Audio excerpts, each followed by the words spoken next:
I can't say I didn't get King of the Hill when I was a kid, because it's not that complicated. And the jokes are really straightforward, but it didn't speak to me that much when I was really young. But then, sort of early 20s, late teens or whatever, just like going back and watching a whole bunch of episodes, it's probably one of my favorites of that generation of comedies. It's really, really fucking great. Yeah, I didn't like it because it was like a Texas, and I was like, that ain't Texas. But then, you know, it's like, whatever. I think Mike Judge does that, like, insightful, like, this is how things really are kind of comedy very well. Right. The theory that Bobby Hill is not Hank Hill's son, Bill Drew. Oh, I mean, Bill Dauterives. Yeah. And it's so it fits because there's a lot of what Peggy says that she wasn't always with Hank at the time, and Hank can't have kids. He's got a, you know, It's got a narrow urethra.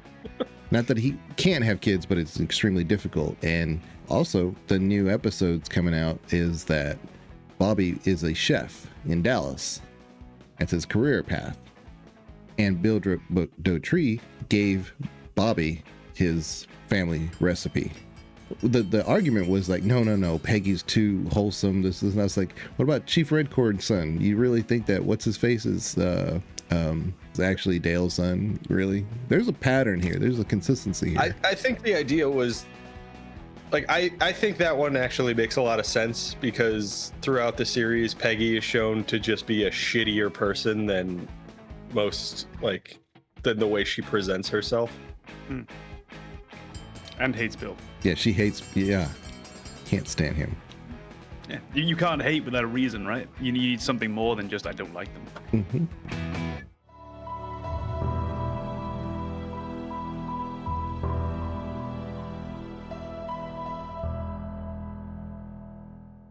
Before we begin, the Gamers Advocate would like to remind you that any episode could contain game spoilers, so watch or listen with discretion. And now your hosts, AMKomnenos, Banana, and Legion. Enjoy the show. All right, do we all have a couple of notes on favorite games? Legion doesn't. I do. Does Banana? I have one game. Okay, quickly remove Baldur's Gate 3 from the list, Legion, because I'm sick of talking about it. Please, remove it. I have no games. Welcome to yet another episode of the Gamers Advocate podcast. We're joined with AMKomnenos, BananaHammockRepublic, and myself, Legion.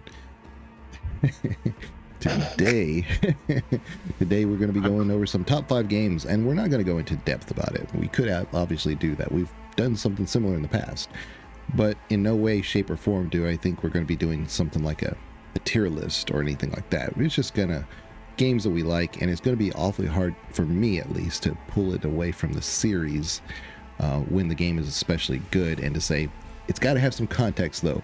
This is why this particular game out of that series I'm pulling, but I could actually say the whole series is in my top 5. But we're just going to try to isolate a game or two that maybe we consider in our top 5, and games that you might consider playing. And if you have played it before, definitely put it in the comments. If it's a game you'd like to play, put it in the comments. If you think we kind of missed out on a game or two or got the wrong one in the series, put it in the comments. Well, we have a game that we play from time to time called A Bad Description. We need to come up with a name for this. If anybody has a name for our game, please put it in the comments, because we need a name. It's definitely not our job. No. Yeah.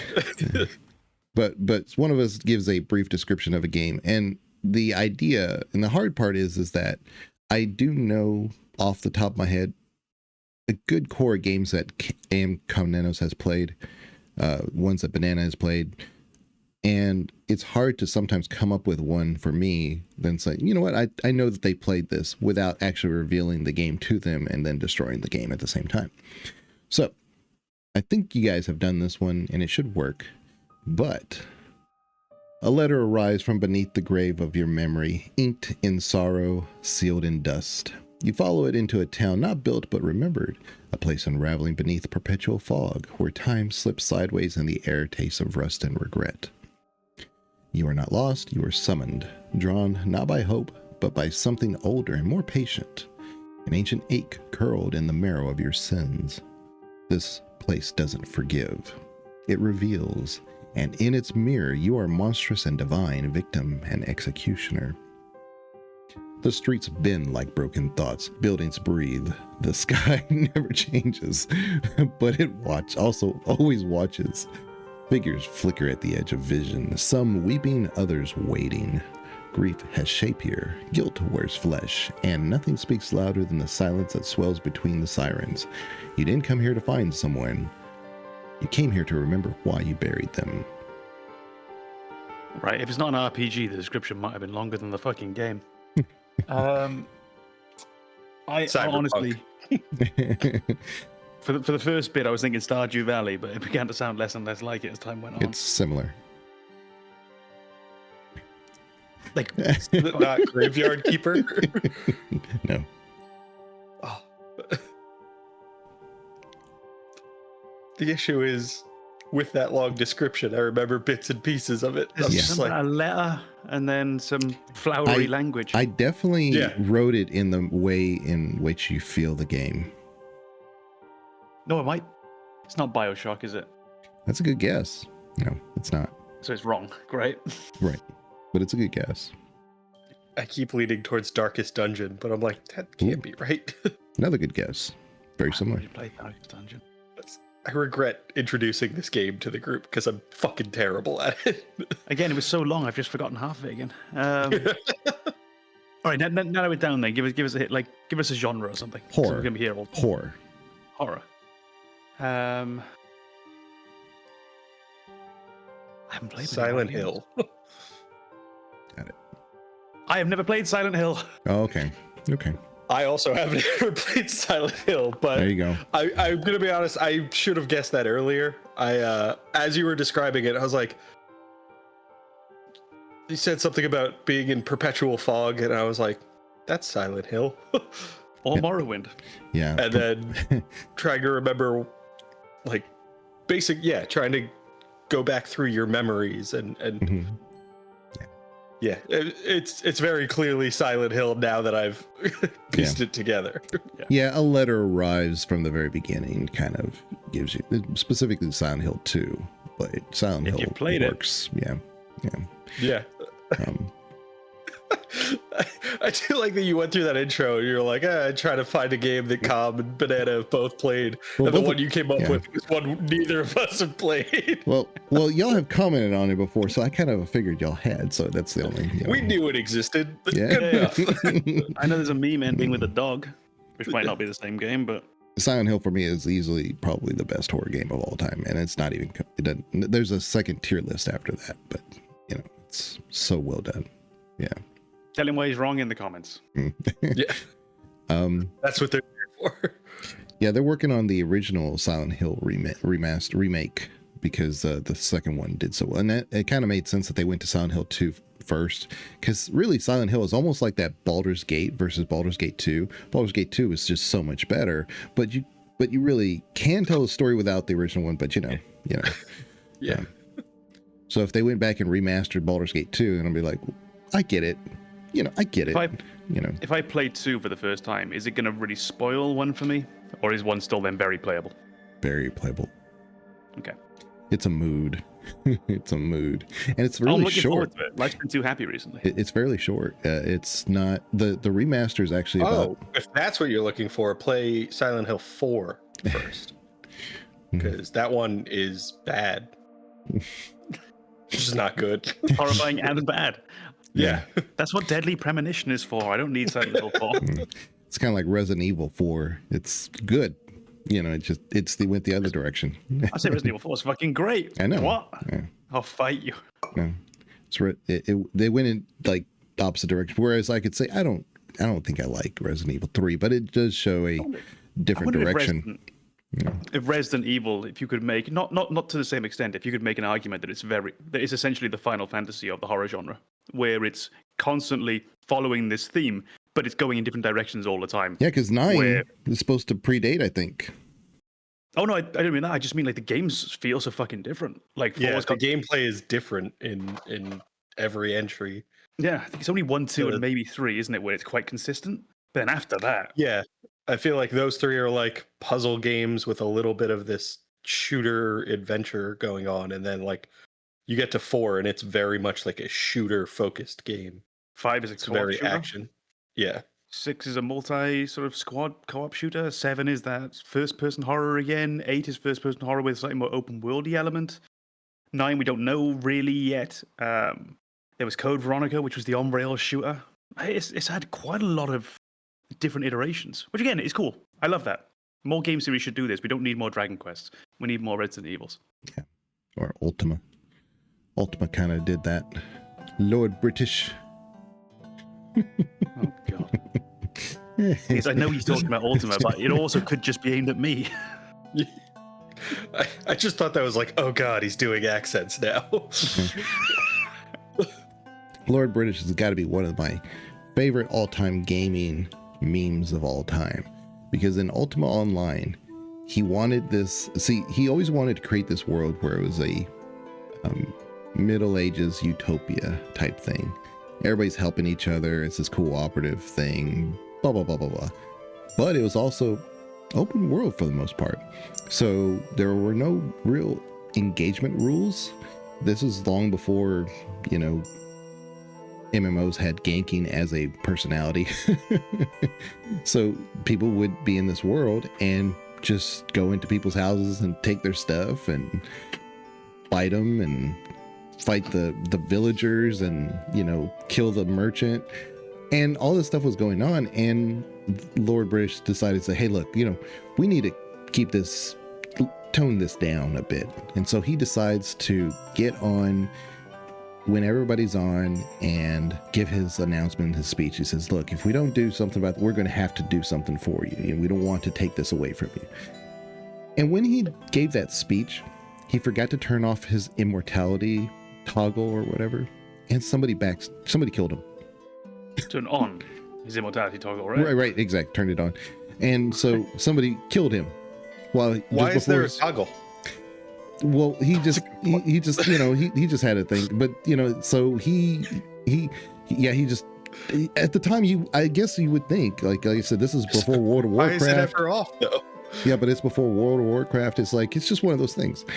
So he trusted in our goodness. He trusted in people's faith. And what an idiot. And he got killed, massacred during his speech. All right, can we have a moment of silence for Lord British, please? And I thought, if that doesn't tell you about your, you know, online community in a nutshell.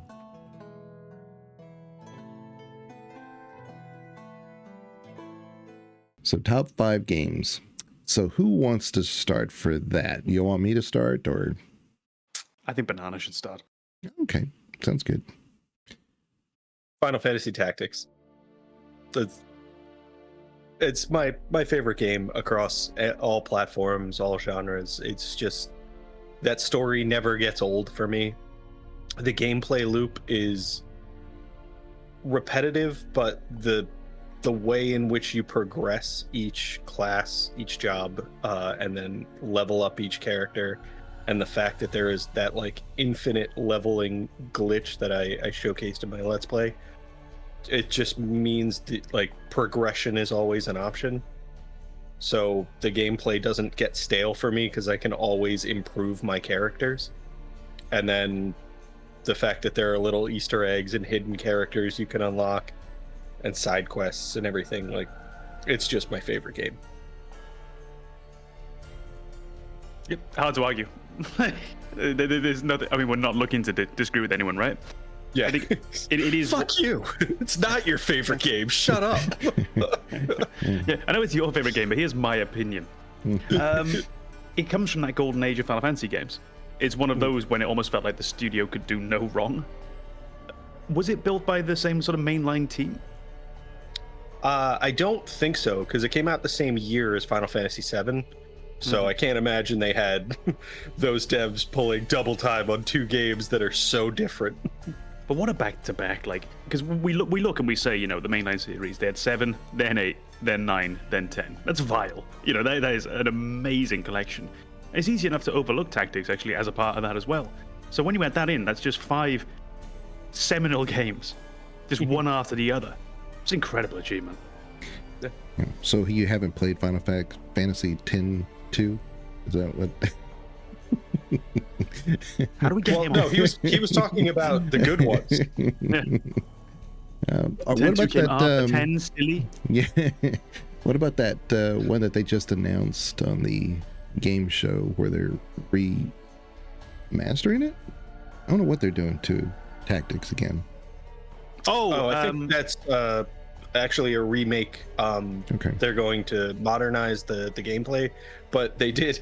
This was like the only criticism I had of that announcement. They said they're going to use the War of the Lions translation, which is a better translation, but they changed the language to be more kind of modern, and I feel like the original has just a better script as far as like the way the dialogue sounds. But I'm just happy they're going back to it because I really do want more people to play that game. Well, now we can go back, since it's going to be voice acted, we can go back to see how accurate you were on your playthrough. Yeah, that's probably not how I would have described it. I don't know about accurate or even good.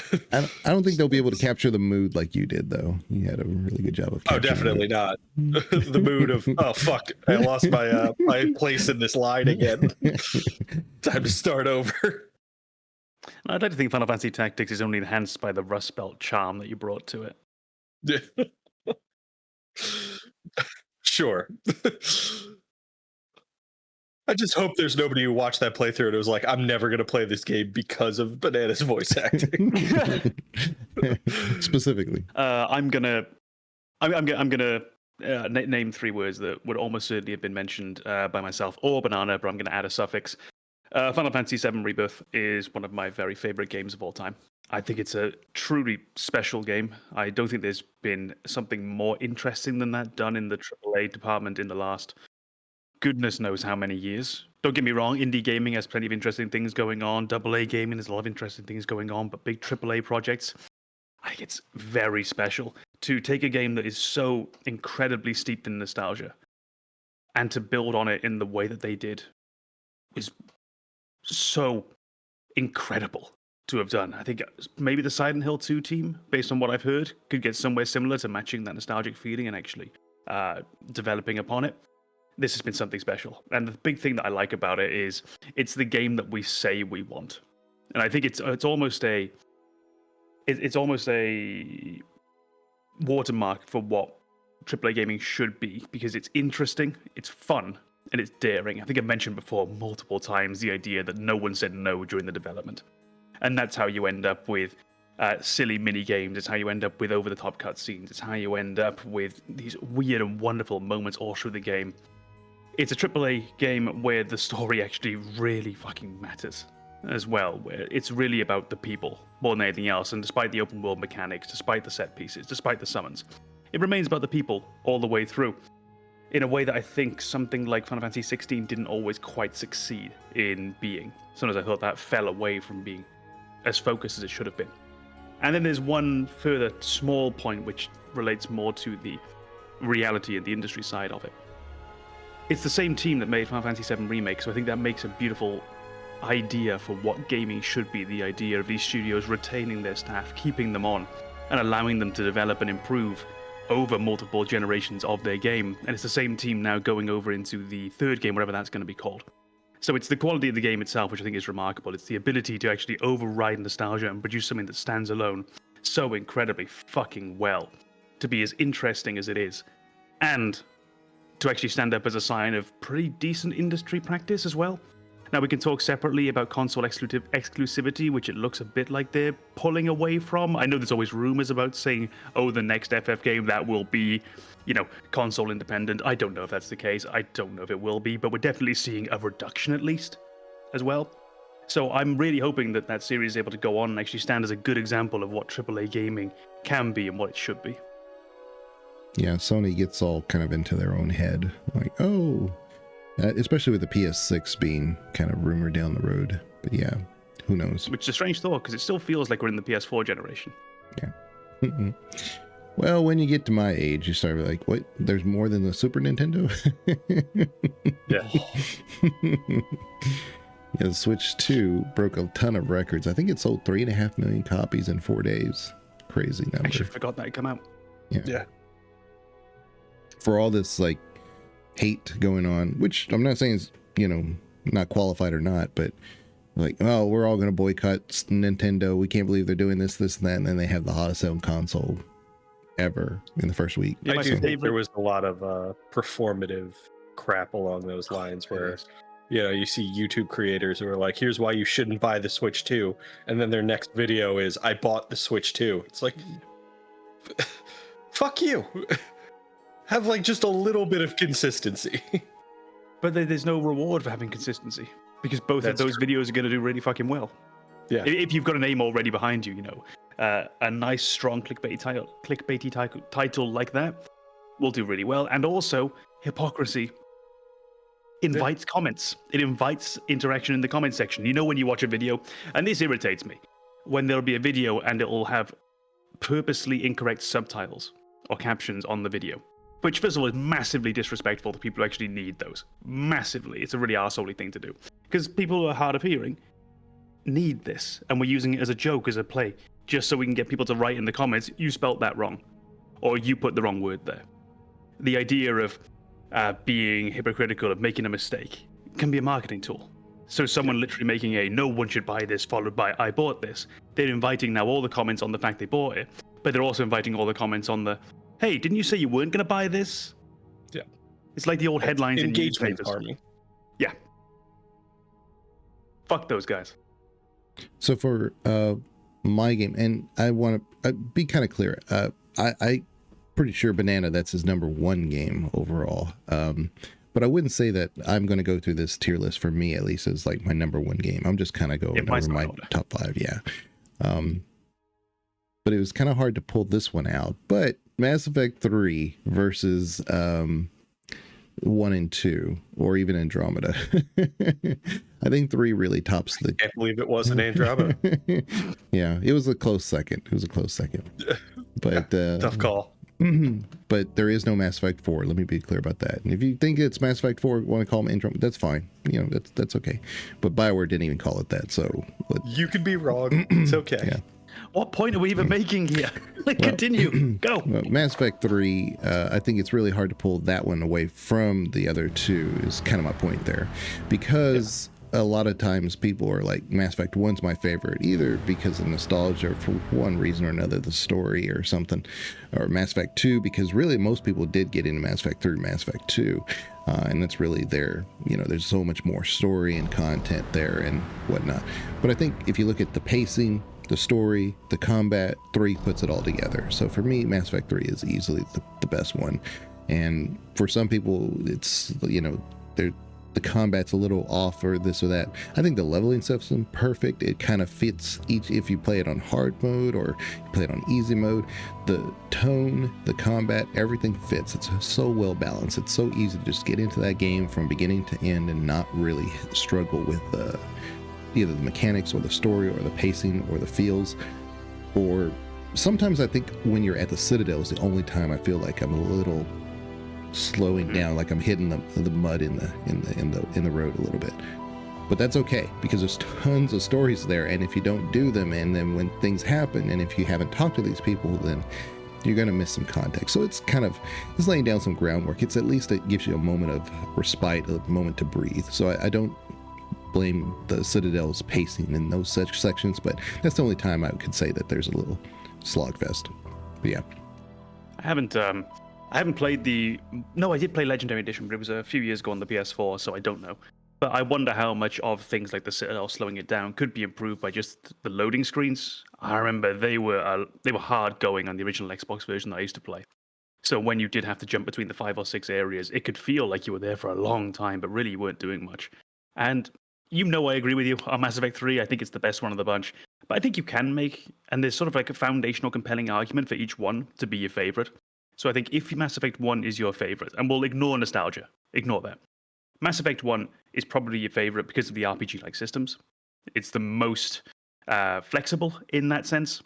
Mass Effect 2 is probably your favorite if you like that sort of episodic style of gameplay, where it feels a bit like you're playing a sort of space cop show. It's probably the most Spectre-y of the Mass Effect games. And then Mass Effect 3 is just the tightest fucking experience of all 3. And you see that even in the leveling system, which has been so oversimplified, thematically that makes sense. The whole game now is about that direct rush to stop the Reapers. So all of the systems are just narrowed down ever so slightly, which just works. It makes sense. There's logic to it. So I think you can make a good case for all three. And I'm like you. I think 3 is the best of the bunch, with a really small difference between that and 2 and 1. Yeah, I agree. I think there's definitely probably some people out there who will say like they appreciate Mass Effect 1 more just because Mass Effect 1 feels almost like a complete story on its own, and the other two you kind of need the foundation of previous games, so it's tough to elevate them above the game you needed to play in order to understand that one. But I will say that, even with Mass Effect 2 building off Mass Effect 1 and then Mass Effect 3 building off the previous, they all do have like a complete experience. So you don't quite get the resolution of, defeating the Reapers in Mass Effect 2, but you deal with the collectors and there's an arc there, there's closure at the end, but it's still open-ended to let you go into Mass Effect 3. So I think it's pretty clear that each game has the complete story experience that you're looking for. It's just not until Mass Effect 3 that you get the closure on the full story. So I definitely think it's possible to make that assessment. I do think there will be some people who just appreciate Mass Effect 1 more for being that it feels like it could kind of stand on its own story-wise. So my next one, Baldur's Gate 3. I know Cobb's not happy about me continuously bringing this game up, but I think just because of how tentative I was when they announced they were returning to like one of my favorite video game series of all time, I was nervous they were going to ruin it, and I'm so happy they didn't. I prefer the combat of Baldur's Gate 3 over the originals because I think it really leans into the strategy that could have been there in the first games, that you almost kind of force with the pause system. Like you create your own turn-based system in the originals to actually implement the strategies you want, and now that's a little more straightforward in Baldur's Gate 3. I think the character development they did with the companions you have, the growth that they go through, they all have very satisfying stories on their own. And I think they did find a way to tie it back to the original Baldur's Gate series. So I think just overwhelmingly, I was so incredibly satisfied with that continuation of the series that Baldur's Gate 3 has to be in my top 3 or top 5, whatever we're doing. I was honestly amazed that people were concerned about Dark Souls, about Baldur's Gate 3. I couldn't feel any concern. I couldn't see a reason to, bearing in mind what Larian had done in those years beforehand. It was in another studio's hands, absolutely, when suddenly you see BG3 pops up on the video at whatever presentation it was. But the minute I learned it was in Larian's hands, despite having zero desire to go and play it myself, there was no part of me that had any doubt that they would make something really, really good, just because of Divinity Original Sin and Divinity Original Sin 2. And just the more I learned about it, the more I just thought, yeah, they're going to nail this. I'm not going to want to play it, but they're going to nail this for the people who want it. It's going to be there.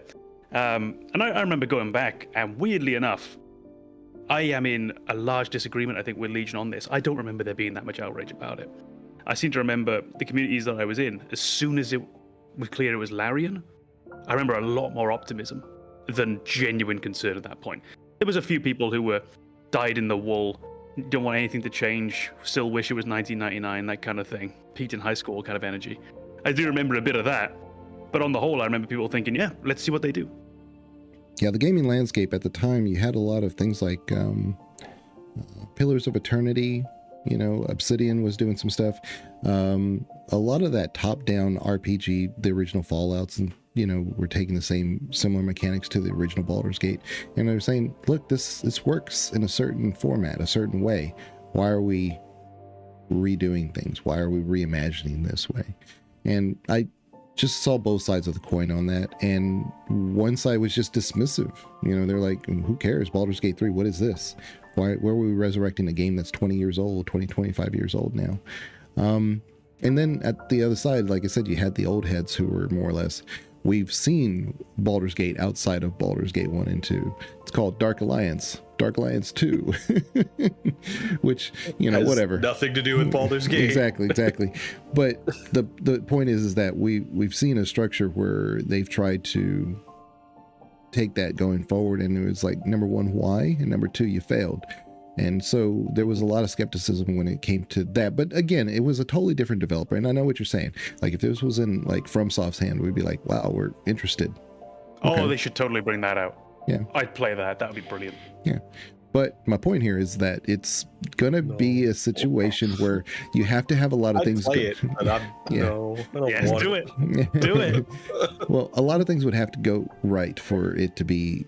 But like I said, there's interest and then there's execution. And I think Larian did both. And so, like you said, you had a lot of people who were interested in it, but you didn't think that they executed it as far as from your perspective, because it's not a type of game that you really enjoyed. But I do agree that really Baldur's Gate 3 did a fine job for what it was trying to accomplish. I think in story modes, though, it really is fantastically done, but I do have a lot of issues with it. And that, again, this is not going to be the format for that, but I do have a lot of issues with the actual seaming of all those stories together into one type package. You have a shirt that looks good but has very loose threads to it. And so I like I said, but it's a well done story either way. It's really well done. Good choice. What about you, Com? All right. Weirdly enough, it's now been referenced quite directly, but mine is a FromSoft game, and it's Dark Souls 3, which I think is the peak of FromSoft as far as I'm concerned. And it's another time where, a lot like the Mass Effect series or the Final Fantasy remake series, for me, there's not a huge difference between the games. And on any day, sometimes Elden Ring can jump in front, sometimes Sekiro can jump in front. But I think my favorite, if I remove nostalgia from the equation, because that would be Bloodborne, if I remove nostalgia, my favorite is Dark Souls 3. I think it's just for a few simple reasons. One is it's the realization of what the studio wanted to make. So when they begin and they create Dark Souls 1, but ignore Demon Souls for now. They build Dark Souls 1 and they build the game in this world that they want to make, but there's just technical limitations in place. There's just not the power to do what they want to do, and there's not the experience in the team to have actually mastered what they wanted to do yet. So if we go back to Dark Souls 1, for all the good parts of the game, sadly, there's the second half of the game, which is far and away weaker than the first. It's almost incredible the drop-off in quality there. It feels like someone else made it. Did they? I wouldn't be surprised to find that out. And then you have things like it's the Capra demon boss fight, where he's accompanied by two dogs in a very, very small area. It's just an absurd choice, which when you look back, you'd think, hold on, a team with experience wouldn't have done this. Dark Souls 3 is that team coming back with experience. And they revisit the same areas. They rebuild on that same world. And they manage to create something that's just what they wanted to do and found themselves unable to do at the time. It's a studio who learned their style. And I think even though they went on and they did Elden Ring afterwards, even though they went on, they did Sekiro afterwards, Dark Souls 3 is really boosted by that one golden thing. It's streamlined. It's got a really, really tight structure from start to finish. You go from point A to point B to point C to point D. It's the Final Fantasy 13 of the Dark Souls series, and thank goodness it is, because it means that every single thing that they do is done incredibly well, because it's a lot easier to do 20 bosses than it is 160. The music in the game is not better than Elden Ring. Don't think so. But there's not a bad track in there, whereas Elden Ring, when you build that many, something's got to give. So it's just the perfection. It's the symbolizing of a company who had wanted to do something and have now finally had the chance to do it with a little bit of experience. And they managed to keep their vision so tight that there's almost no room for them to get it wrong. Dark Souls 3. Yeah, I agree overwhelmingly. I think looking at Elden Ring compared to Dark Souls 3, there's certainly an argument that Elden Ring is more popular. There's probably a bigger fan base for it. But it doesn't feel like a Dark Souls game it has a lot of the same combat. It has a lot of the same progression, a lot of the same kind of character building, all the same stats and structuring your character around certain weapons and gear. But it doesn't feel like it belongs in the Dark Souls trilogy. Obviously, it doesn't. Yeah. That's why it's a new game. But it's kind of like just far enough removed from the core elements of Dark Souls that it really does feel like Dark Souls 3 is the pinnacle of Souls games. And then Elden Ring is what happens when you can leave certain pieces of that behind and make something new. So yeah, I completely agree. As far as Dark Souls games go, Dark Souls 3 is kind of where they completed that vision, and then they were like, all right, time to move on to something a little different. Absolutely. I think it's worth considering as well that within Elden Ring you do have the much more Souls-like moments of things like Stormveil Castle, which I think is about as good a Souls dungeon as has ever been made. And that's the conscious point of that game, isn't it? The legacy dungeons are meant to feel, clues in the name, like the original Souls experience. So you have the two in particular that stand out for me is always Stormveil Castle and the City of Leyndell. I think they're about as good as any dungeon that has ever been made, but that's not the game. The game is that, but it's also the Weeping Peninsula. The game is that, but it's also Volcano Manor. The game is that, but it's also the mountaintops area. And when you put it all together, I just don't think it's quite as good. If you speedrun Elden Ring and you just follow the path and you go through Stormveil Castle and then you go to Liurnia and then you go to Leyndell, and if you just play on that path and play it a bit more like a Souls game, it's about as good as Dark Souls 3. It's very, very, very good. But that wasn't the point, because there's all the rest of it as well. So yeah, that's where we are. Pretty much as Banana summed it up, as they were saying just last time. The Demon Souls, it's interesting, that whole story of how that game even came to be. It was a failed project that they got this young developer who really had no experience. He said, just do whatever you want. This is already a failed project. It just let you, experiment with it. And that's what he did. That's how it came to be. So let me tell you a story, right? Yeah, story home one. Calm story time.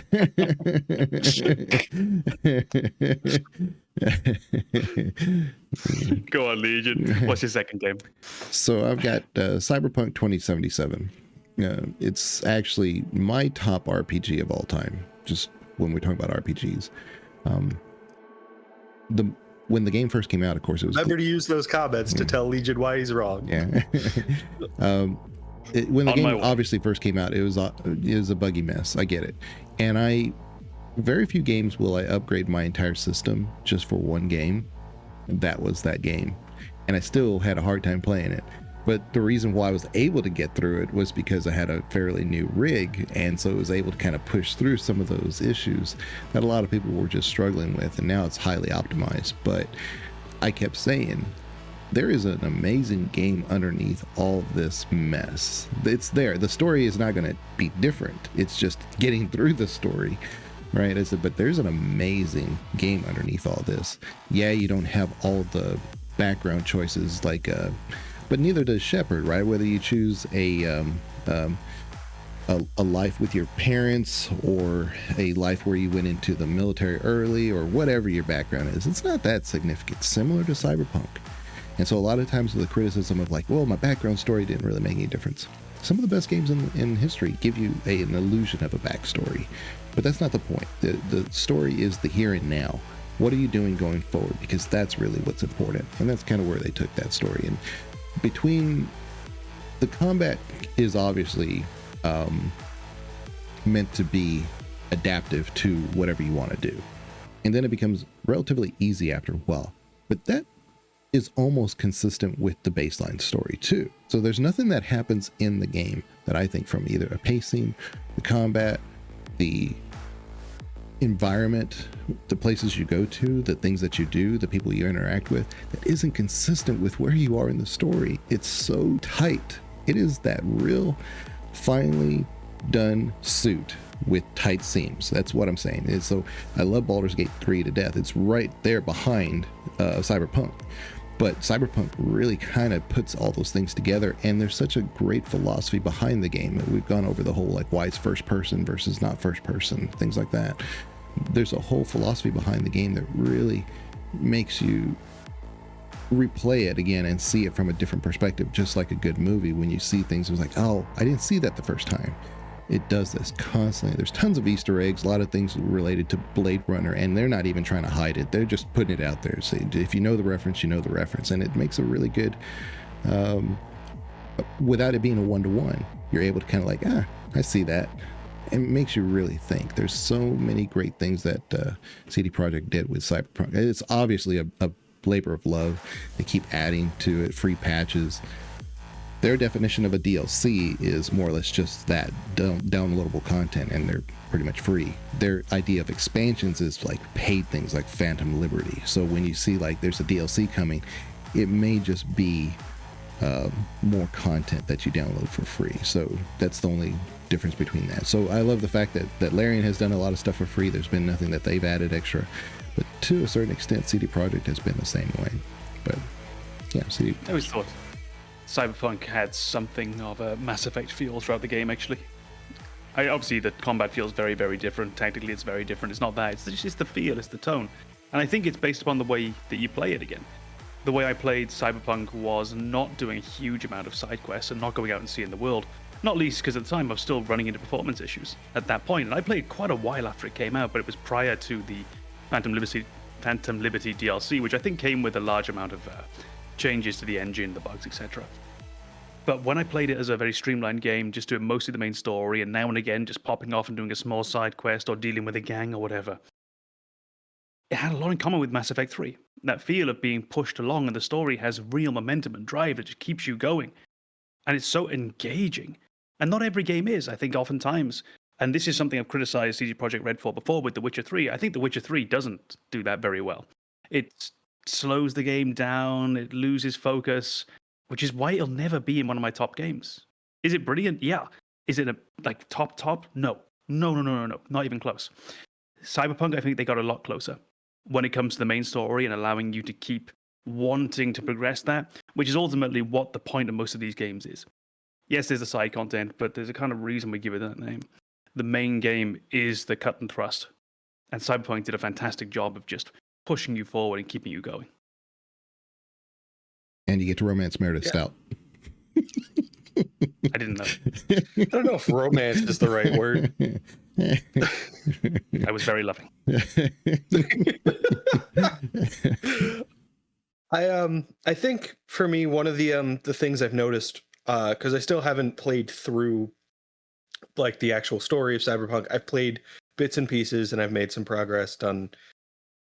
Tried to play in my normal RPG way, where it's like, oh, I'm in this area, let's do all the side quests and then progress. That's a bad idea. That is not the way to play Cyberpunk. And that, I think that got in the way of my enjoyment of the game. And now I know when I do eventually go back to Cyberpunk, don't do that. Play the game, the story focused. And if you feel up to it, do a side quest here and there. But one of the things I've noticed with a lot of the way I see people play the game, like streamers and Let's Plays and things like that, is it almost has that kind of Saints Row progression where it starts off and combat is very challenging and you're strategizing and you're using cover and using all of your hacking abilities. And then you progress to a point where you've built your character in such a way that combat is almost trivial.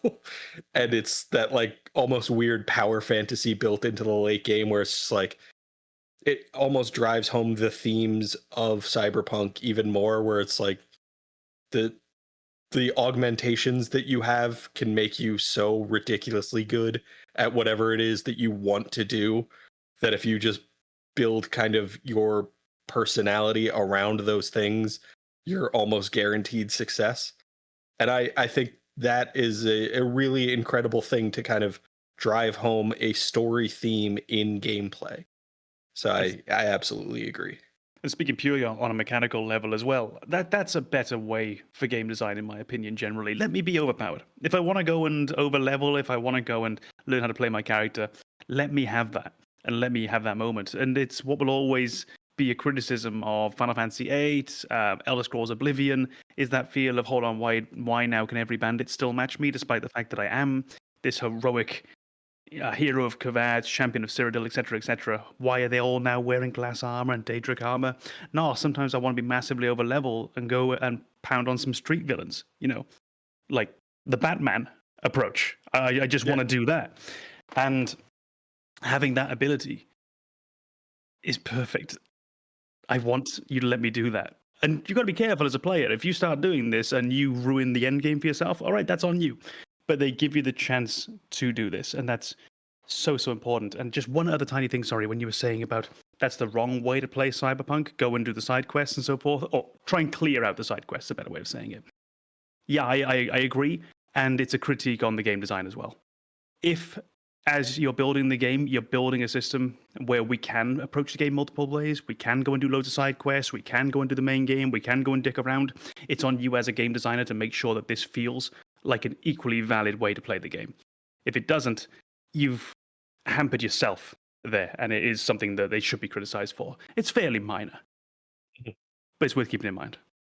Yeah, I don't blame the grocery store for having all the grapes, the red grapes, the green grapes, and everything. I want to try them all, but I can't. Right? Just sometimes you have to go through, when you're going through it, decide, what do I want to do right now? What's important for me right now?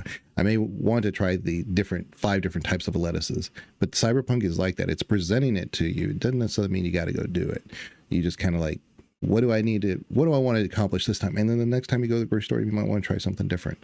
It's kind of presented like that. It's not really a requirement to do this stuff. It's not the type of RPG that says you're going to miss out on some details if you don't come back and do this stuff.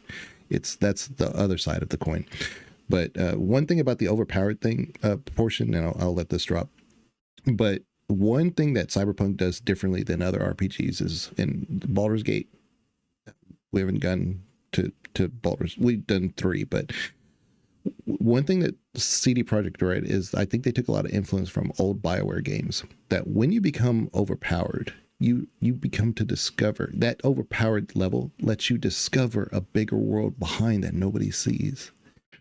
So it's integrated into the story. So yes, your combat may be fairly trivial, as Banana said, but the bigger picture is that now that you've seen that, now that opens a door that is closed to everybody else. And that's where the story takes off again.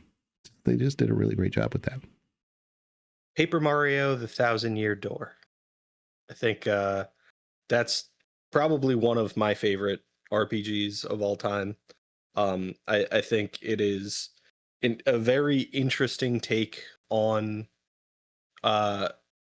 trying to integrate Mario into RPGs. I mean, we got Super Mario RPG, which for people who did play it when it originally came out was beloved, but it was not nearly as popular as the other games that Mario is featured in. And then the original Paper Mario was not bad. It wasn't great in my opinion, but it wasn't what 1,000-Year Door came to be. I think 1,000-Year Door did a really great job with progression and always kind of giving you just enough to keep you wanting to play more.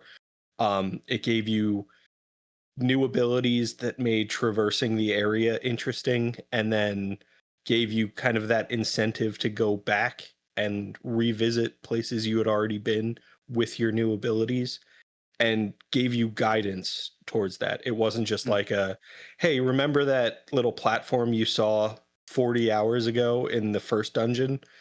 No, there's now somebody who's like, hey, I need you to go do something for me, and it's back in that first dungeon, and I didn't bring this up until you had the ability you needed to actually access the area that I'm sending you to.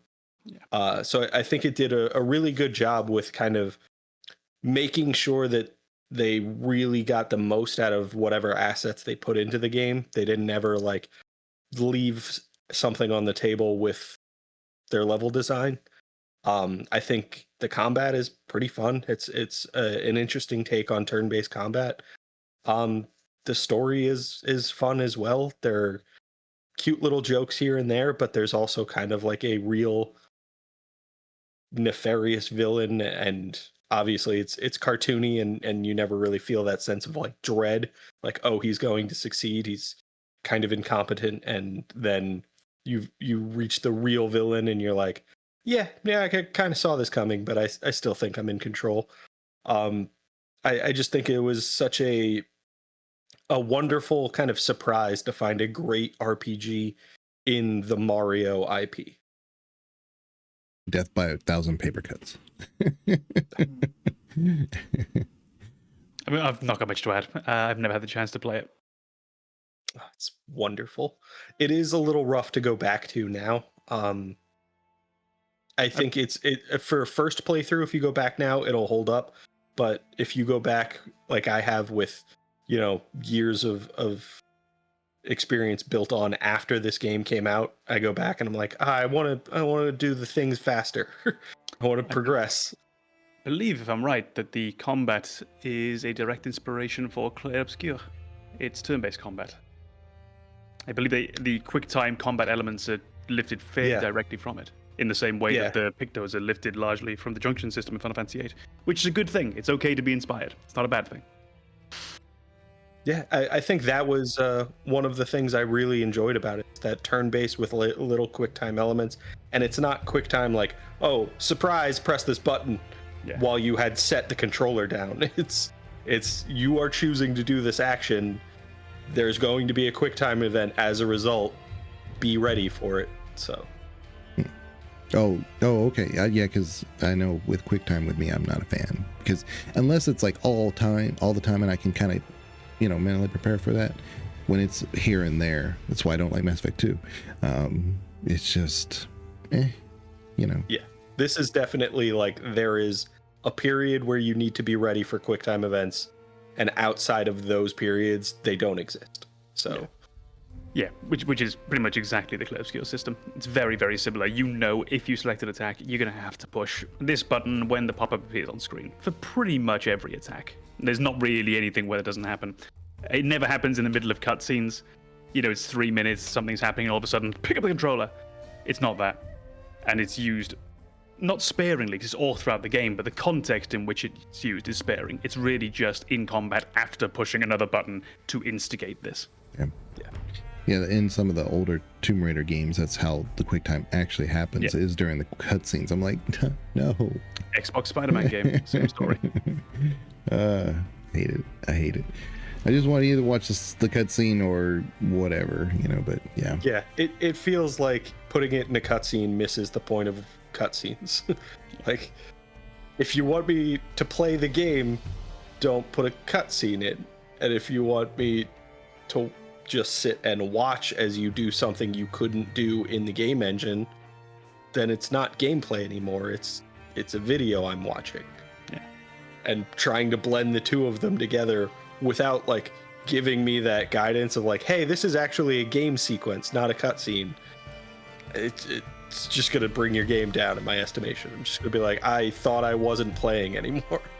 Yeah, quick time events is one where I generally agree with the principle that we don't want them, but every now and again there'll be one that I like so much that I don't care anymore. So the main example I've given it before is something like Spider-Man on the PlayStation, where, I can control this game the entire time, but every now and again it's just going to take control from me and do a more Spider-Man-y moment.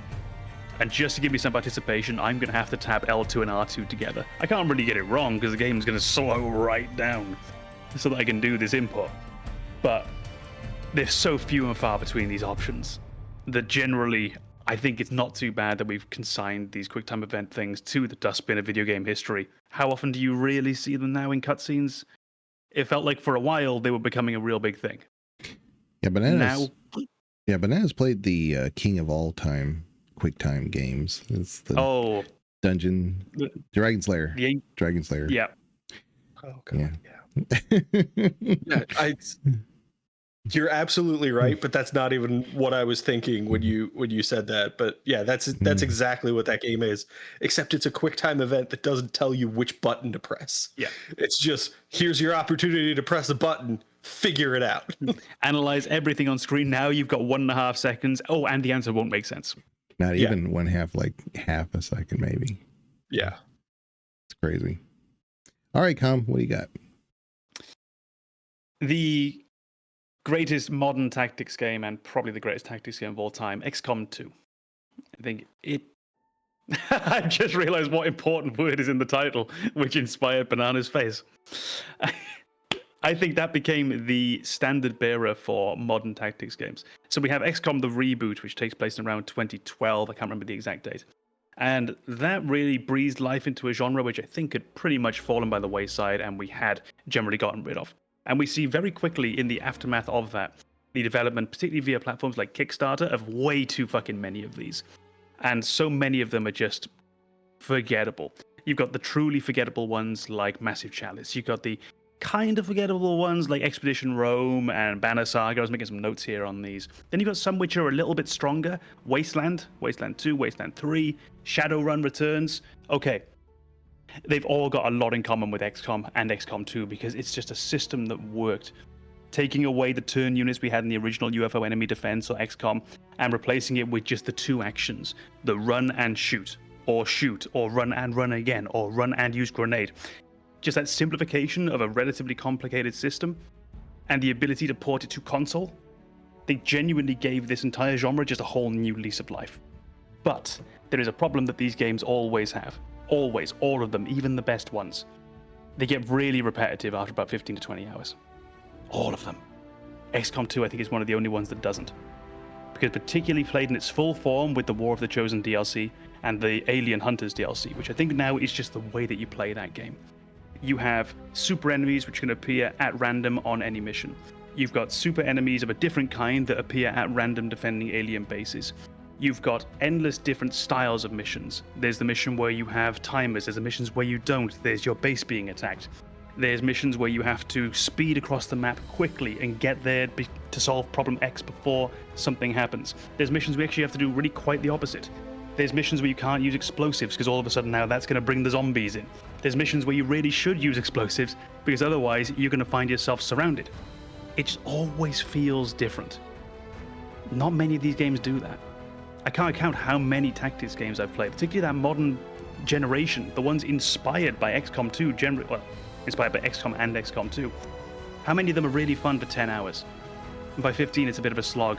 And how many of them, and this is the golden thing, how many of them I've never seen the ending for because I just stopped caring. It's so many. XCOM 2 I haven't seen the ending for because I'm really bad at the game. That's not the same. Yeah. Yeah, it definitely keeps the feeling like you're in a live world because of the randomness between the scenarios that you run into. So, and it does something as well these games don't always often do very well. It's just got it's not an interesting narrative, but it has a narrative. It's got characters and it's got story, which can just keep the game's momentum flowing. And these don't always have that. I think tactics games, we often end up intra-mission moments. They often feel a bit spreadsheety. It's a bit dull, go in, upgrade weapons, yada, yada, yada. XCOM, squad-based upgrades. As soon as someone's got that new laser rifle, everyone's got that new laser rifle. As soon as you upgrade the armor, everyone's got the armor. It's that same thing that I've mentioned, I think with the previous, with Dark Souls 3, and it was mentioned with Mass Effect as well. It's just streamlined. And whilst, don't get me wrong, I do love choice, sometimes streamlining just really, really helps. And this is one of those examples. Every indication that I'm getting is that the new Star Wars tactics game is going to be XCOM based. That's going to be very interesting. Yeah, because now you have like not just, human characters, but you're going to have like aliens with different abilities. You're going to have different classes with different abilities. And so I imagine the depth is going to be quite high. There's an interesting game like that. I would advise people to check it out if this kind of genre interests you, and you may have overlooked it. I overlooked it because of the branding at first. Marvel's Midnight Suns is very much worth looking at in this genre because it's pretty much what you've just said there. We've now got superheroes involved. So it takes on a more asymmetric approach than you have with XCOM. I think XCOM is generally designed that if I've got 3 soldiers and my opponent has 3 soldiers and we're all active and we can see each other, I might have a problem here because we're quite evenly matched and balanced. Midnight Suns isn't that. You're playing as superheroes. Naturally, you can absolutely knock villains, henchmen apart, but now there's enemy heroes as well. So anyone who hasn't played, Midnight Suns and you like that kind of game, the XCOM type game, give it a try. It's a bit of a dark horse. It's probably not going to come back with a sequel or anything similar, so it's probably the only one of this game we're ever really going to get. It's worth a look.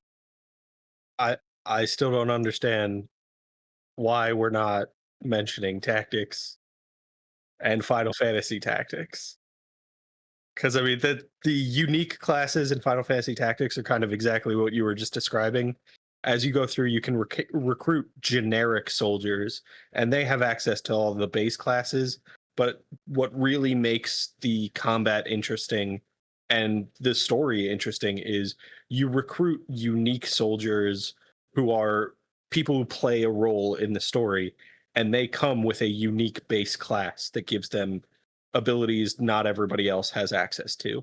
And those are your superheroes. Those are your unique abilities that change the gameplay to the point where you're not just evenly matched against everybody, and you need to find a way to strategize and build your tactical combat to most effectively use those abilities. And it sounds like that is what Marvel Midnight Suns did. It's just not a Final Fantasy game, so I'm not interested. Broad strokes, it didn't. I think the reason that didn't come up with me is because they feel like two different genres to me. In my mind, there's modern tactical combat, and that's really broad because a lot of it's not even that modern, but it's just a different feeling. And that would be games like XCOM, Wasteland, Midnight Suns, etc. And then you've got the other field, which is Final Fantasy Tactics. I can never pronounce this one. Sokoden, Vandal Hearts. And it just feels like a sort of different kind of game, a different genre. Oh, and the standard bearer for it as well, Fire Emblem. And they just feel like they come from two different worlds. Yeah, I think that's pretty reasonable. I think that that grid system, kind of count the number of squares you are away from somebody and see if you can reach them with any of your attacks. That is kind of a classic tactical, and it doesn't really feel quite as close to the modern tactical game. Yeah. So I totally get that. I'd be very interested to see what a modern Final Fantasy Tactics game would look like. I don't mean just what we're going to get with the remaster and remake, which, good. That's really cool. That's going to actually be there for the world to try. But I'd be really interested what a studio now, if they're approaching Final Fantasy Tactics for the first time without the weight of their legacy upon them, I'm really curious what they would do. Because we do know that studio and that family, they like to do weird things. Mm-hmm. And I'd love to see what they'd come up with.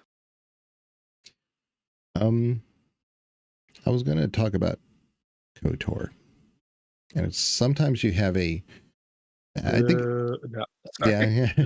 Well, with Com has said before, because I've shown y'all that diagram where it has like a lot of people are like KOTOR 2, and then the vast majority is like no, KOTOR the original, and then the vast majority says KOTOR 2, and then at the very end the two ends of the spectrum is KOTOR the original one, and for various reasons. I think that actually is quite apt, because for me it is going to be KOTOR 2.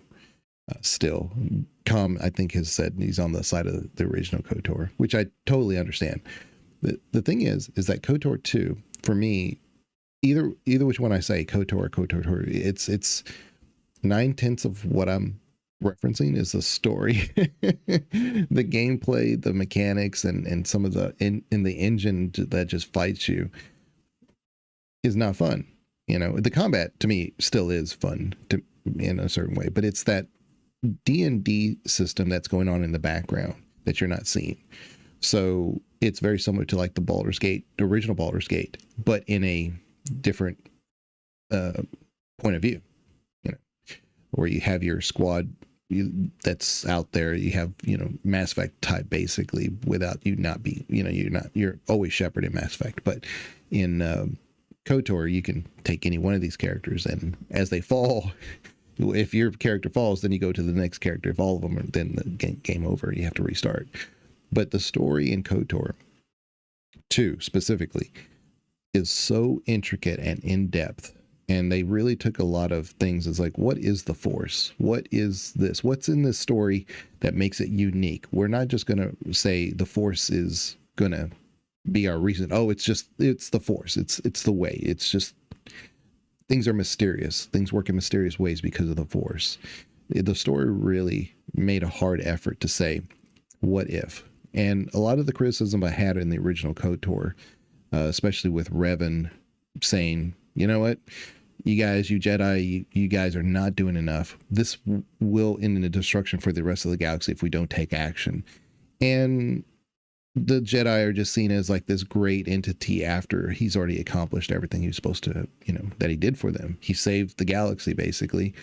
And yet the Jedi reap the rewards, even though they ostracized him. So KOTOR 2 takes that and spins it. And it says, these Jedi are not that good. The Sith side are not that bad. It kind of grays up everything. And it really sees the entire story of Star Wars in a whole new light. And I kind of think that between Dave Filoni and a bunch of the other people who've been taking Star Wars and whatever, they've been trying to catch that spirit since then. There's a lot of things that they've kind of incorporated in some of the newer movies, some of the newer shows, and they haven't really quite gotten it. But I think KOTOR 2 really understood the mission and applied it towards that. So KOTOR 2 and KOTOR, which I'm hearing still rumblings, it's definitely with Saber right now, the remaster. It's definitely still in their books. It's in their financial quarters that they have to show to shareholders. And they had the president of the Saber, the CEO. He said that everything that they've said before, as far as like pending projects, are still 100% active and going. And he didn't mention specifically KOTOR, but it is on their books, so it hasn't been scrapped. It's still out there, but we'll see. But it definitely is one of the greatest games of all time. It's worth a playthrough. I am super happy to hear that it's still on their books, because I think we've mentioned this before. I want to experience the story. I want to play the games, but trying to play the originals just feels so dated that I've had so much trouble to like actually get through it to get that experience. And I feel like treating it almost as a chore is going to do it like a disservice to the story. So I'm really looking forward to the idea that they've remastered it and brought it back so I can get that real experience. Yeah, I think it's honestly, it wouldn't even crack, I think, the top 25 or 30 for me. And it's really based upon how it's aged. And this would be for KOTOR and KOTOR 2. The difficulty in actually getting access to a copy that runs even reasonably well, and the fact that we have to do so much damn jury rigging to get it to run correctly. And I think for myself, I know people won't always agree with this, I think just Mass Effect did everything KOTOR did but better. And Mass Effect ultimately became, for me, the Dark Souls 3 of KOTOR. It was what they probably would have liked to have done if they had had the ability to do it at the time. So it's not really a problem with KOTOR itself, it's more just what came after. And I remember playing KOTOR when it came out. I loved it so much. It was really one of my favorite games when it was much easier to accept things like the dice rolling system that was happening behind the scenes. Now, it wouldn't get close. But if I put myself back in the body of younger me, I can still see why. So yeah, I guess we'll wrap it there for this discussion. Not surprising that our wordy asses couldn't keep the episode brief and get through our top 5 fairly quickly. So we'll continue this discussion in another episode. If you enjoyed the content, feel free to subscribe to the channel. Make sure you set the alerts up so that you know when a new video. If you enjoyed this video, feel free to like it. Let us know in the comments what we got wrong, what we got right. Video your opinions on the discussion we've come up with. And if you're interested, feel free to join the Discord, which is linked in our description.